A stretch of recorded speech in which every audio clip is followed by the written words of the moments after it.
What's up, YouTube? So in this video, I'm going to be going over my Week 5 game day report for the Miami Dolphins versus Panthers game. Go ahead and get right into it. We are still obviously going to be without Storm Duck with that ankle injury. That's probably going to be for the foreseeable future, unfortunately.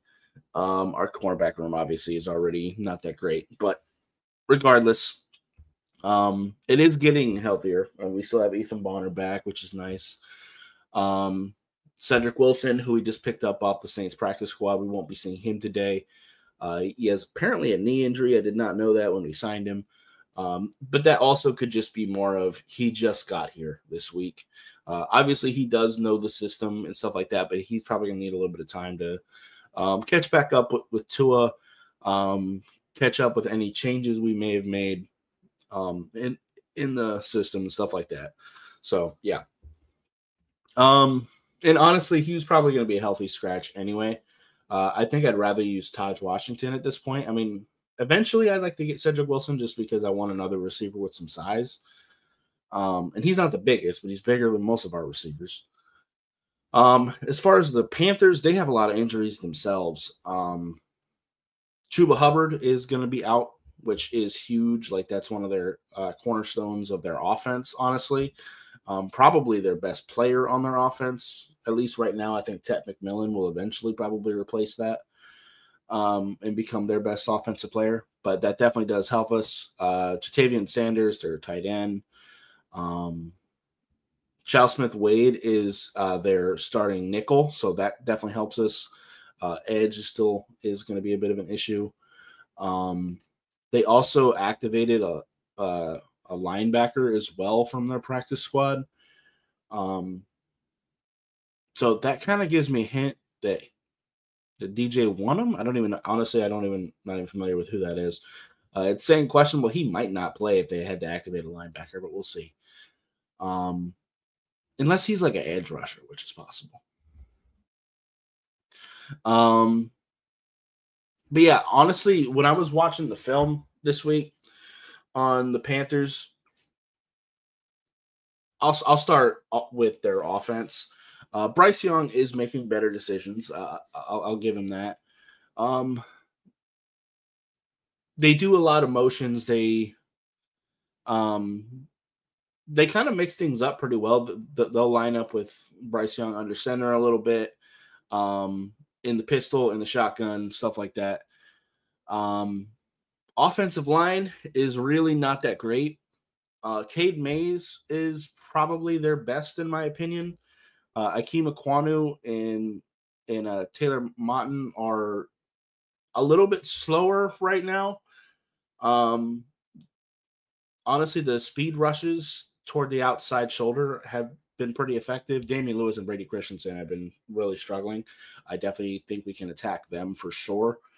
So yeah, I think we can probably beat this offensive line a little bit. We're gonna really need to. They do have obviously a pretty good receiving core, and Rico Dowdle's no slouch either at running back. He was pretty good for Dallas last year, so I wouldn't completely throw away the running game if I were them. But Ted McMillan and Xavier Leggett, obviously their top two receivers, Hunter Renfrow in the slot. Not a whole lot behind that, but still. Nothing too crazy, really, from their offense. I did also notice in terms of when the ball is about to be snapped, this really only applies to when Bryce Young is in shotgun, or pistol. Doesn't really apply under center. Whenever Brady Christensen taps Cade Mays' leg or shoulder, that's when you know that the ball is actually coming out. Anything that Bryce Young says before that doesn't matter in terms of when the ball is snapped. So there's that, which is pretty typical, a pretty typical thing to do. But I did notice. Defensively, they run a lot of cover 3. They'll disguise it. They'll show some cover 6, some cover 9, cover 2, cover 4. But almost every single time, because that's what they'll show pre-snap. Pretty much every time they'll show something else. But once the ball is actually snapped, they end up moving into a cover 3. So that's mostly what they do. from at least so far this year. And I don't really see that changing a whole lot. In pre-snap, if they do show cover 3, they're usually blitzing. That's usually what ends up happening. At least that's what I was seeing on film. I watched 3 of their games. I watched the most recent one against the Patriots. I watched the Jaguars game and the Cardinals game. And that's kind of what I was seeing.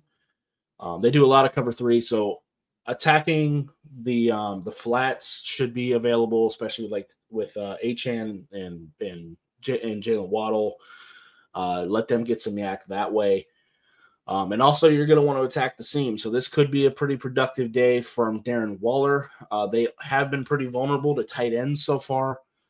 So that could be a thing. And I think a lot of that is just because they do play a lot of cover 3. So attacking those seams is something tight ends are usually pretty good for against cover 3. And also deep crossing routes with Waddle and Malik Washington would be really effective too. Just like a kind of a hypothetical, like you could put, I don't know, Nick Westbrook-Akine on the left side, like toward the left sideline pre-snap. Just let him go have a go route. So he takes the corner with him in cover 3, right? And then you have Darren Waller have a go route from the tight end position because that'll take away one of the linebackers, and then you just have Waddle do a deep cross to the left, have Tua bootleg to the left, and it should be open with that crossing route. Like you could do a lot of stuff like that. So yeah, I think those types of things would be pretty effective. The Cardinals did some things like that, as did the Patriots, and there was some pretty decent success there. Yeah, there's not a whole lot there. Special teams wise, they're kind of interesting too. I noticed on kickoff, it's a little weird. More so when they're returning. Their blockers start all the way turned around. Like their blockers will start like all the way turned around, like with their backs to the rushers. It's very strange. Like most kick return teams, they'll look backwards so they see when the returner catches the ball, because that's when you're allowed to move.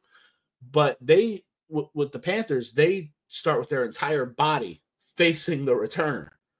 So that means the second the returner catches it, they have to turn all the way around and try to go block, which I think is kind of stupid, to be honest with you. Like you already have the rushers coming full speed at you at that point while you're still turning around trying to find your target. Like I think that's kind of stupid to me, but hey, that's just me. Trevor Etienne is a pretty decent kick and punt returner. He'll be a pretty decent receiving back for them too, and change of pace back for Rico Dowdle as well. I didn't really talk about him earlier. But yeah. There's nothing really too crazy in terms of the players. I mean, Derek Brown's good. Nothing too crazy with the edge rushers. They don't really blitz a lot. Like I said, they do a lot of cover 3. They will mix in some occasional cover 2 man. I did notice even some cover 1. Sprinkle in cover 4, but all those things are very rare. It is almost always cover 3. And like I said, they will disguise it pre-snap and make it look like something else, but once the ball is snapped, it goes into cover 3 pretty consistently. So, and I mean, their DBs are pretty solid. I mean, Trevon Moehrig, J.C. Horn, obviously. But I think we can beat them. Like I said, they do a lot of zone. We can probably play against that. So, yeah. Also, Nick Scorton ends up on his ass a lot. I noticed that on tape too. But anyway, that's going to be it for this video. If you'd like to, appreciate hitting that like button. Have any questions or comments in the comments down below. Subscribe if you haven't already, and I'll see you next time. Bye, guys.